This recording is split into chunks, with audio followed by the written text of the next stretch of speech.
Hello दोस्तों, प्रिया classes में आप सभी लोगों का बहुत बहुत स्वागत है। आज की वीडियो में दोस्तों हम लोग एक छोटा सा टॉपिक करने वाले हैं जो कि मोस्टली बहुत सारे एग्जाम्स में वहाँ से आज की वीडियो से एक प्रश्न बनता ही बनता है। ठीक है, और बहुत ही सरल भी होता है। अगर आपको नहीं आ रहा होता है तो फिर गलत तो हो जाता है, तो वहाँ से आपका एक नंबर चला भी जाता है। कहने का मतलब ये है कि आज की वीडियो में हम लोग लेखक और कवि के जो नाम, उनके उपनाम है, उसको करने वाले हैं। और लगभग हर एग्जाम में एक प्रश्न बनता है उसका, हमारा अब इसके बाद गलत नहीं होगा, वो भी कंप्लीट है। ठीक है, तो देखिए, चलो हम लोग इसको बनाते हैं। तो मुश्किल से मुझे लगता है 10 या 15 मिनट की ये वीडियो होगी, 20 मिनट की हो सकती है मैक्सिमम। तो उसमें से एक क्वेश्चन हमारा हर एग्जाम्स में हिंदी में सही होने वाला है। इस वीडियो को अगर हम पूरा देख लेते हैं, समझ लेते हैं, और उसके बाद में अगर बहुत बनता है तो आप इसको नोट भी कर सकते हो। जो ज़्यादा महत्वपूर्ण है वो भी मैं आपको बताता चलूँगा साथ साथ में ही। और जहाँ पे आप अपना टेबल, जहाँ पे आपकी स्टडी टेबल है, वहाँ पे आप एक पन्ना में लिख के इसको चिपका भी सकते हो। उसको फिर बार बार देखते रहोगे तो आपको लर्न हो जाएगा। ठीक है, तो यहाँ से प्रश्न बनता है, इसलिए मैंने सोचा कि ये वीडियो बनाना ज़रूरी है, इसलिए मैं इसको बना रहा हूँ। ठीक है, तो हेडिंग आपने देख ली, हिंदी के प्रमुख कवि लेखक, उनके उपनाम और सरल भाषा में समझें। ठीक है, अजय ये अपना ही नाम है, और ऑलराउंडर हमसे कहते हैं जो हमारे प्यारे छोटे भाई लोग हैं, तो वो उनका अपना जो भी होगा। खैर, अब चलिए हम लोग, तो इसलिए हमने भी डाल दिया। तो अगला है, अब जैसे मूल नाम प्रमुख उपनाम। ठीक है, तो अब जैसे इनका मूल नाम, जैसे वाल्मीकि हम लोग ले लेते तो ठीक है, जैसे मूल नाम क्या है, वाल्मीकि। ठीक है, तो वाल्मीकि जी वही है जिन्होंने, आपको पता है क्या लिखी थी, रामायण लिखी थी, वही है वाल्मीकि। ठीक है, जो मूल रामायण जिन्होंने लिखी थी। अब इनके उपनाम भी हैं, तो इनको क्या कहा जाता है, इनको आदि कवि के नाम से जाना जाता है। तो इस प्रकार प्रश्न आएगा कि आदि कवि के नाम से जाने जाते हैं, तो 4-5 कवि होंगे। ठीक है, तो उसमें आपको लगाना है वाल्मीकि। ठीक है, प्रश्न का समझ गए किस तरह प्रश्न पूछे जाते हैं। दूसरे हैं स्वयंभू। ठीक है, ये स्वयंभू से बहुत प्रश्न आते हैं। इन्हें अपभ्रंश का वाल्मीकि भी कहते हैं। क्या कहते हैं, अपभ्रंश का वाल्मीकि। कभी कभी प्रश्न आता है कि अपभ्रंश का व्यास किसे कहते हैं, तो अपभ्रंश का व्यास भी स्वयंभू को ही कहा जाता है, ये चीज़ याद रखना। ठीक है, तो अपभ्रंश का वाल्मीकि कहें या फिर व्यास कहें, तो इन्हें स्वयंभू को ही कहा जाता है, दोनों ही प्रश्न। ठीक है, अगला है सरहप्पा। ये क्या लिखा है, ये लिखा है सरहप्पा। ठीक है, अगर आप नहीं, सरहप्पा, तो जो सरहप्पा है, इन्हें हिंदी का प्रथम कवि कहा जाता है, और इन्होंने ही दोहा और चौपाई का सबसे पहले प्रयोग किया था। ठीक है, और इन्हें ही सिद्ध कवियों का सबसे प्राचीन कवि भी कहा जाता है, और हिंदी का प्रथम कवि भी इन्हीं को कहा जाता है। हिंदी का प्रथम महाकवि कहा जाता है किसको, प्रथम महाकवि पृथ्वीराज रासो और प्रथम महाकवि चंद्रवरदाई। ठीक है, दोनों याद रखना, महाकवि की बात है। अगला है अमीर खुसरो। तो अमीर खुसरो के बारे में देखो, ये क्या कह रहे हैं, कह रहे हैं हिंदुस्तान का तूती। यस, हिंदुस्तान का तूतिया हिंदी भी कहा जाता है। ठीक है, तोता ये हिंदी भी कहा जाता है, क्योंकि ये आपके हिंदी के, संस्कृत के, उर्दू के, फारसी के, तुर्की के आदि के विशेष विद्वान थे। और इन्होंने ही जो थे, वो बलवन के जो लड़का था, यानी कि जो महमूद नाम का था, उसको जो है, उसको इन्होंने शिक्षा दी थी। और उसी के लिए जो है, इन्होंने खलीकबारी नामक पुस्तक भी इन्होंने निर्माण किया था, उसको हिंदी को सिखाने के लिए। हिंदी शब्दकोश की थी वो पुस्तक। ठीक है, खलीकबारी, तो इन्हीं की थी, खुसरो की। तो उसको, इनका जन्म कब हुआ, आप कहोगे 1300, आप कहोगे इनका जो जन्म हुआ वो था, वो 1253 ईस्वी में हुआ था। मृत्यु हुई थी 1325 ईस्वी में। जन्म कहाँ हुआ था, पटियाली में। मृत्यु कहाँ हुई थी, दिल्ली में। इनके जो बचपन का नाम था अबुल फजल, और इनके जो गुरु थे उनका नाम था निजामुद्दीन औलिया। ठीक है, तो ये चीज़ आप इनको याद रख सकते हो। और इनकी और सारी पुस्तकें हैं, जैसे अंशिका भी इनकी पुस्तक है, पहलिया है। इन्होंने ही तबला, सितार, गिटार, ठीक है ना, और मतलब इन सारी चीज़ों का इन्होंने ही आविष्कार किया है, गज़ल का आदि का इन्होंने ही आविष्कार किया है। और इनके अंशिका है, पहलिया है, ठीक है, नजारत हिंद है, हालत है, कन्हैया है, ये इनकी पुस्तकें हैं। इन्हें हिंदू मुस्लिम संस्कृति का इनको जो है, इन्हें प्रमुख मानते हैं कि भाई हिंदू मुस्लिम संस्कृति का ये संकेत थे। ठीक है, दोनों का, क्योंकि इनको उर्दू भी पता थी, इनको संस्कृत भी पता थी, इनके ये विद्वान थे अमीर खुसरो। और ये अलाउद्दीन खिलजी के प्रमुख कवि भी माने जाते हैं। तो ये बहुत सारी बातें आपको समझ में। और इन्हें खड़ी बोली का आदि कवि भी कहा जाता है, खड़ी बोली का प्रमुख कवि, पहला कवि भी कहा जाता है। किसको, खुसरो की सारी बातें हो रही थी अभी तक। ठीक है, इन्हें आप अपनी कॉपी भी नोट कर सकते हो, बहुत सारी बातें मैंने आपको बता दी। खैर, अगला प्रश्न है विद्यापति। अब विद्यापति के बारे में, अब विद्यापति को, अब देखो इन संस्कृति का, ये कह रहे हिंद इस्लामी का समन्वित संस्कृति का प्रतिनिधि बता ही चुका हूँ। विद्यापति को मैथिल कोकिल या अभिनव जयदेव, और एक और इनको शेखर कवि भी कहा जाता है। ठीक है, मैथिल कोकिल भी कहा जाता है, अभिनव जयदेव भी कहा जाता है, शेखर कवि भी कहा जाता है विद्यापति को। ठीक है, विद्यापति की जो रचनाएं हैं वो पदावली है, कीर्तलता है, कीर्त पताका है। ठीक है ना, ये इनकी पुस्तकें हैं। कीर्तलता, कीर्त पताका अबहट्ट भाषा में है, पदावली मैथिल भाषा में है। ओके, और इनकी एक और है गौरच विजय। गौरच विजय इनका नाटक है जो कि मैथिली भाषा में है विद्यापति का। ठीक है, और इनका जो उपनाम है वो कौन से है? मैथिल कोकिल है, अभिनव जयदेव है और शेखर कवि है। ठीक है, तो आप इनको ऑलरेडी लिख सकते हो विद्यापति का। अगला है प्रश्न आपका असाहित। असाहित का प्रथम सूफी कवि। ठीक है, प्रथम सूफी कवि जैसे जायसी भी हैं। ठीक है, ये सब जो थे वो प्रेमेश्वरी शाखा के कवि थे भक्ति काल में। ठीक है, और भक्ति काल को स्वर्ण काल किसने कहा? आचार्य गिरिशन, वो जॉर्ज गिरिशन ने कहा। और जॉर्ज गिरिशन की जो प्रमुख पुस्तक थी 1888 में, 1888 में the modern vernacular literature of Hindustan इनकी पुस्तक थी, काफ़ी फेमस थी। ठीक है, उसको आप याद रख सकते हैं। ये देखो आगे मलिक मोहम्मद जायसी, ये भी जो है वो सूफी कवि हैं। इनकी मलिक मोहम्मद जायसी उपनाम है। ठीक है, मलिक मोहम्मद जायसी इनका याद रखेंगे। अगला है सूरदास। सूरदास का काफ़ी इंपॉर्टेंट है क्योंकि इन्हें अष्टसाप का जहाज भी कहते हैं, पुष्टमार का जहाज भी कहते हैं, खंजन नयन भी कहते हैं, भावदीवित के वात्सल्य रस के सम्राट भी इनको कहा जाता है। तो अष्टसाप का जहाज इनको याद रखना सूरदास को। ठीक है, ये काफ़ी इंपॉर्टेंट है। नंददास का जड़िया कवि, ये काफ़ी इंपॉर्टेंट है। जड़िया कवि, नंददास को क्या कहते हैं? जड़िया कवि। ठीक है, अगला है सैयद इब्राहिम। तो देखो सैयद इब्राहिम को क्या कहा जाता है? सैयद इब्राहिम क्या कहता है? रसखान। ठीक है, तो सैयद इब्राहिम रसखान कहा जाता है। और रसखान ही भक्त काल के सगुण काव्य धारा के कृष्ण भक्ति के कवि हैं। ठीक है, ये भी प्रश्न कभी कभी पूछा जाता है। ठीक है, अगला प्रश्न है तुलसीदास। तुलसीदास का काफ़ी इंपॉर्टेंट, तुलसीदास को कवि शिरोमणि भी कहा जाता है, मानस का हंस कहा जाता है, लोक नायक भी कहा जाता है, हिंदी का जातीय कवि भी कहा जाता है। किसको? तुलसीदास को। और तुलसीदास की सबसे प्रमुख रचना रामचरितमानस अवधी भाषा में, इसको याद रखना। अगला है तुलसी और गंग। ठीक है, तुलसी और गंग, अब इनके मूल नाम है तो इनको सुकमन के सरदार भी कहा जाता है। तुलसी और गंग को सुकमन के सरदार। खैर, अगला है अब्दुल रहीम खाने खाना। तो ये रहीम का ही नाम है। ठीक है, रहीमदास का ही नाम है, अब्दुल रहीम खाने खाना। अगला है नरहरि बंदीजन। क्या नाम है? आप बोलोगे भैया अगला नाम है इनका नरहरि बंदीजन। ठीक है, तो इनको महापात्र भी कहा जाता है। इनका पूरा नाम ही है महापात्र नरहरि बंदीजन, इस तरीके से। ठीक है, अगला प्रश्न है, अब ये फिर है देखो यहाँ से महेश दास।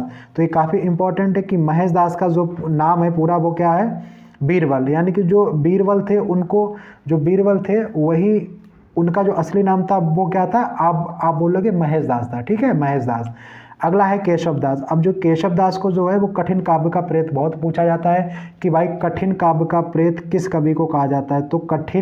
तो जो कठिन काव्य का प्रेत किसको कहा जाता है? केशव दास को। ठीक है, अगला है मतीराम। तो मतीराम पुराने पंथ के पथिक मतीराम कहा जाता है। इतना कोई खास नहीं, लेकिन केशव दास का काफ़ी इंपॉर्टेंट है। ठीक है, अगला है घनानंद। अब घनानंद, तो घनानंद को क्या कहा जाता है? आप बोलोगे घनानंद जो हैं वो पहली बात कि रीत मुक्त काव्यधारा के कवि हैं और इन्हें प्रेम के पीर कवि भी कहा जाता है, साक्षात रसमूर्ति भी कहा जाता है, जवाबदेही का दावा रखने वाला भी कहा जाता है। तो इम्पोर्टेंट है, प्रेम के पीर किस कवि कहा जाता है? घनानंद को। भिखारी दास, तो इसमें तो कोई कठिनाई नहीं, भिखारी दास कोई इसमें ज़्यादा वो भी नहीं है। सैयद गुलाम नबी को रसलीन भी कहा जाता है। रसलीन किसको कहा जाता है? सैयद गुलाम नबी को, इसको याद रखना है। ठीक है, सावंत सिंह को क्या कहा जाता है? नागरदास। ठीक है, क्या कहा जाता है? नागरदास। सदा सुखलाल नियाज, इनका नाम है नियाज, सदा सुखलाल नियाज इनका पूरा नाम ही है, सदा सुखलाल नियाज। तो इनको आप जो है याद रख सकते हो। जगन्नाथ दास रत्नाकर, पूरा नाम है जगन्नाथ दास रत्नाकर इनको। और एक वर्ण रत्नाकर भी किसके? ज्योतिरेश्वर ठाकुर की पुस्तक है वर्ण रत्नाकर, जिसमें 84 सिद्धों की बात की गई है जो कि मैथिली भाषा की। इसको आप लिख लेना कॉपी पे, काफ़ी महत्वपूर्ण है, मुझे याद आ गई तो मैंने सोचा कि आपको मैं ये बता दूं। ठीक है, अगला है शिव प्रसाद सितारे हिंद। तो इनको देखो राजा शिव प्रसाद सितारे हिंद इनको कहा जाता है और ये भारतेंद्र के विद्या गुरु भी कहलाते हैं। ठीक है, अगला है भारतेंद्र हरिश्चंद्र। भारतेंद्र हरिश्चंद्र को हिंदी नवजागरण का अग्रदूत भी कहते हैं, नवयुग का अग्रदूत भी कहते हैं, और हिंदी साहित्य के आधुनिकता भी जन्मदाता कहा जाता है। तो काफ़ी इनका भी इंपॉर्टेंट है भारतेंद्र हरिश्चंद्र का, क्योंकि इनको नवजागरण का अग्रदूत, नवयुग का अग्रदूत भी कहा जाता है, और साहित्य के आधुनिकता के प्रमुख कवि भी कहलाते हैं। ठीक है, तभी जो पहले आता है वो आता है भारतेंद्र युग, आता है सबसे पहला। फिर है बद्रीनारायण चौधरी प्रेमगन, पूरा नाम है तो इसमें कोई कठिन बात है ही नहीं, आप कहोगे ये तो आसानी से याद है हमको पहले से। ठीक है, अगला है महावीर प्रसाद द्विवेदी। तो महावीर प्रसाद द्विवेदी को क्या क्या कहा जाता है? ठीक है, तो अगला क्या है? महावीर प्रसाद द्विवेदी, तो इनको भुजंग भूषण भी कहा जाता है। ठीक है, भुजंग भूषण, सुकवि किंकर, कल्लू अलाहित और नियम नारायण शर्मा। ठीक है, ये इनको, लेकिन इनके जो प्रमुख हैं वो कल्लू अलाहित, सुकवि किंकर। ठीक है, ये काफ़ी महत्वपूर्ण है। अगला है नाथूराम शर्मा। तो नाथूराम शर्मा को और किस नाम से जानते हैं वो भी आप समझिए। तो और जो है नाथूराम शर्मा को आप किस नाम से जानते हैं? तो कविता कामिनी। ठीक है, क्या है? कविता कामिनी है। ठीक है, तो ये काफ़ी, कोई साहित्य सुधाकर भी नाथूराम शर्मा को कहा जाता है, ये पूछा गया है, तो इसको आप याद कर सकते हो। अयोध्या सिंह उपाध्याय, तो इन्हें कवि सम्राट, तो देखो इनका पूरा नाम है हरिओद अयोध्या सिंह उपाध्याय, अयोध्या सिंह उपाध्याय हरिओद। ठीक है, ये इनका तो हरिओद उसमें है ही।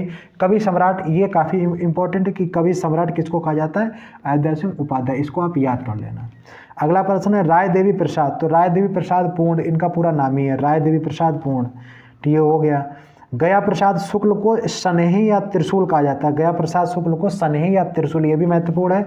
ठीक है, मैथिली शरण गुप्त को प्रथम राष्ट्र कवि, बहुत महत्वपूर्ण है, किसने कहा था? महात्मा गांधी ने कहा था, दद्दा भी कहा जाता है। तो राष्ट्र कवि मैथिली शरण गुप्त, ये इनको आप याद रख सकते हो। बाल मुकुंद गुप्त को शिव शंभू भी कहा जाता है, जो बाल मुकुंद गुप्त है उनको शिव शंभू भी कहा जाता है। ठीक है, भगवान दीन को दीन उसी में है, तो कोई खास बात नहीं है। सत्यनारायण को कविरत्न भी कहा जाता है, सत्यनारायण को कविरत्न भी कहा जाता है। अगला है जयशंकर प्रसाद। जयशंकर प्रसाद झारखंडी कलाधर, आधुनिकता कविता के सुमेरु भी कहा जाता है। सूर्यकांत त्रिपाठी निराला, इनको महाप्राण से भी जाना जाता है, और निराला तो इनका नाम होता ही होता है। ठीक है, इनका प्रकृति का सुकुमार कवि सुमित्रानंदन पंत काफ़ी महत्वपूर्ण है। ठीक है, उसके बाद गोसाई दत्त। ठीक है, ये वगैरह एक और तो इसमें हालांकि हैं तो सब, लेकिन जो इम्पोर्टेंट है वो गोसाई दत्त और प्रकृति का सुकुमार, ये काफ़ी इम्पोर्टेंट है। आधुनिक युग की मीरा महादेवी वर्मा, ये याद रखना। ठीक है, महादेवी वर्मा। एक भारतीय आत्मा, काफ़ी इंपॉर्टेंट, रमाखन लाल चतुर्वेदी 1955, हिम तरंगिणी इनकी प्रथम पुस्तक है, जिसपे हिंदी साहित्य अकादमी पुरस्कार पहला दिया गया था, इसको आप याद रखना। मोहनलाल महतो, ये मोहनलाल महतो वियोगी, इनका पूरा नाम है मोहनलाल महतो वियोगी।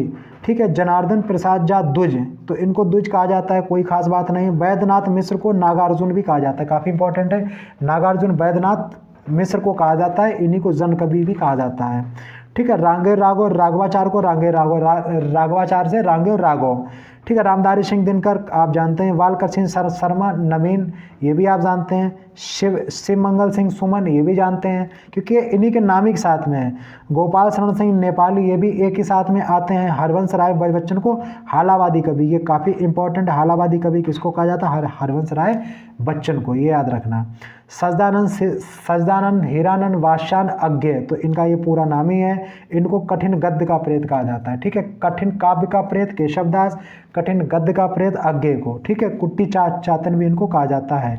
नलिन बिलोचन शर्मा को केसरी नकेन भी कहा जाता है। ठीक है, उसके बाद में शमशेर बहादुर सिंह को कवियों का कवि, क्योंकि ये बहादुर थे तो वीर बहादुर है, यानी कि कवियों का कवि बहादुर सिंह को कहा जाता है।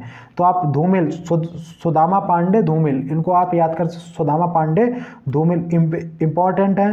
ठीक है, और कुमार बिकल को धूमधर्मी कविताओं का कवि भी कहा जाता है। ठीक है, धनपत राय, अब ये काफ़ी इंपॉर्टेंट है, धनपत राय को प्रेमचंद भी कहा जाता है, बहुत इंपॉर्टेंट है, मोस्ट इंपॉर्टेंट है। ठीक है, ये वाला धनपत राय, इनका मूल नाम था धनपत राय, इन्हीं को मुंशी प्रेमचंद भी कहते थे, उपन्यास सम्राट भी कहते थे, कहानी सम्राट भी कहते थे, कलम का सिपाही भी कहते थे, ये इनकी जीवनी ही है। ठीक है, कलम का मजदूर भी कहते थे, भारत का मैक्सिम गोर्की। मैं कहूँगी आज की पूरी क्लास में सबसे ज़्यादा इंपॉर्टेंट प्रश्न यहीं से पूछे जाते हैं, इसको आप कॉपी पे लिख सकते हो। ठीक है, काफ़ी इंपॉर्टेंट है, मोस्ट इंपॉर्टेंट। ठीक है, अगला प्रश्न और थोड़े से बचे हैं। वृंदावन लल्ला, तो वृंदावन लाल वर्मा को कहा जाता है बुंदेलखंड का चंद्रवरदाई। तो बुंदेलखंड का चंद्रवरदाई वृंदावन लाल वर्मा। ठीक है, शिव पूजन से शिव से आप याद रख सकते हो। पांडे बेचन शर्मा उग्र पूरा ही नाम है। उपेंद्र नाथ अस्क पूरा ही नाम है। ठीक है, रामेश्वर शुक्ल अंचलवादी, इनका पूरा ही, अंचलवादी या मांसलवादी इनको कहा जाता है रामेश्वर शुक्ल को पूरा ही नाम है। विशंबर नाथ शर्मा कौशिक, ये भी पूरा ही नाम है। ये इनको मैं बता रहा हूँ पूरे नाम। विशंबर नाथ शर्मा कौशिक, चंडी प्रसाद हृदय, फणीश्वर नाथ रेणु, ये पूरा ही नाम है। चंद्र शर्मा गुलेरियो पूरा ही नाम है। राजेंद्र बाला घोष बंग महिला के नाम से राजेंद्र बाला घोष को जाना जाता है। आवारा मसीहा किसकी पुस्तक है? शरद चंद्र। ठीक है, तो इनको आप याद कर सकते हो, हालांकि ये उपनाम है लेकिन मैं आपको बता दूं। नहीं, आवारा मसीहा जो पुस्तक है वो है विष्णु प्रभाकर की, मुझे याद आ गया। आवारा मसीहा जो पुस्तक है वो है विष्णु प्रभाकर की, लेकिन उपनाम है किसका? शरद चंद्र का। ये याद नहीं, शरद चंद्र चट्टोपाध्याय। हरिकृष्ण प्रेमी इनका पूरा नाम है हरिकृष्ण प्रेमी। ठीक है, विद्यानिवास मिश्र को ब्रह्मानंद या परंपराजीवी भी कहा जाता है। वियोगी हरि को गद्य काव्य का लेखक कहा जाता है। ठीक है, अगला है आपका गणेश बिहारी मिश्र। तो गणेश बिहारी मिश्र, श्याम मिश्र, बिहारी मिश्र, सुखदेव बिहारी मिश्र। ठीक है, तो ये सब इन्हीं को कहा जाता है। ठीक है, ये आप याद भी रख सकते हो, ये सारी चीज़ें। ओके दोस्त, अगला प्रश्न है हमारा कि रामचंद्र शुक्ल, तो इन्हें मुनिमार्ग का हिमायती भी कहा जाता है। मुनिमार्ग का हिमायती रामचंद्र शुक्ल को कहा जाता है। एवं इनको जो है, इनको जो रासो साहित्य है यानी कि वीरता के जो भी साहित्य लिखे गए उनका भी प्रमुख रामचंद्र शुक्ल को ही माना जाता है। ठीक है, ये चीज़ आप याद रख सकते हो।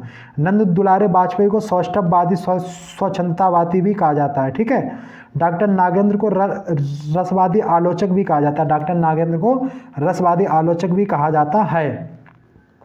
अगला प्रश्न है नेमी चंद्र। तो आलोचकों का आलोचक नेमी चंद्र जैन को कहा जाता है। आलोचकों को आलोचक नेमी चंद्र जैन को कहा जाता है। किशोरीदास वाजपेयी हिंदी का पाणिनि, बहुत इंपॉर्टेंट है। किशोरीदास वाजपेयी हिंदी का पाणिनि। ठीक है, किशोरीदास वाजपेयी। रामविलास शर्मा अज्ञा बैताल या इनको निरंजन भी कहा जाता है। हिंदी गजलों का राजकुमार दुष्यंत कुमार। हिंदी और गजलों का निर्माण किसने किया था? गजल किसने खोज की थी? तो अभी मैंने आपको बताया था खलीकबारी किसकी पुस्तक थी। तो खलीकबारी जो पुस्तक थी वो किसकी थी? आप बताओगे तो उन्हीं को गजल का, पहेली का, सब उन्हीं को कहा जाता है। अबुल फजल जिनका उपनाम है, तो आप क्या कहोगे? जिनका अबुल फजल उपनाम है, पटियाली में जन्म हुआ, बताओ क्या नाम है उनका? तो आप कहोगे भैया कि उनका जो अभी तक मैंने इतनी जो सारी आपको बातें, अमीर खुसरो। ठीक है, तो जो ये सारी कौन है? अमीर खुसरो। आपको भी याद आ गया होगा। ठीक है, दुष्यंत कुमार हिंदी गजलों के राजकुमार भी कहा जाता है। इतने ही हैं। ठीक है, तो ये लगभग 17-18 मिनट की वीडियो में जितने भी हिंदी के उपनाम, मूल कवि और उनसे रिलेटेड थोड़ा वो जो भी हो सकता था तो वो मैंने सबकी बताने की कोशिश की है। और मैंने साथ साथ में ये भी बताया कि कौन ज़्यादा महत्वपूर्ण। जो मैंने बताया कि जो ज़्यादा महत्वपूर्ण है उन्हें तो आप कॉपी पे नोट कर लेना और प्लस उनको याद कर लेना, क्योंकि प्रश्न वहीं से पूछता है बार बार। तो जो चीज़ें आ रही थी आपको अच्छी बात, जो चीज़ें नहीं आ रही उनको आप अपनी कॉपी पे नोट कर सकते हो, उनको लर्न कर सकते हो और वो परीक्षा में फंसेंगे। ठीक है, तो ये पूरा का पूरा वीडियो आपका, इसमें टॉपिक आपका कंप्लीट हो गया है। ठीक है, और इसमें कोई कमियाँ हो, जो भी दिक्कतें हो, आप नीचे कमेंट्स कर सकते हो। चैनल पर पहली बार हो तो चैनल को सब्सक्राइब, वीडियो को लाइक कर सकते हो। इसी के साथ में आप सभी लोगों को मेरा जय हिंद।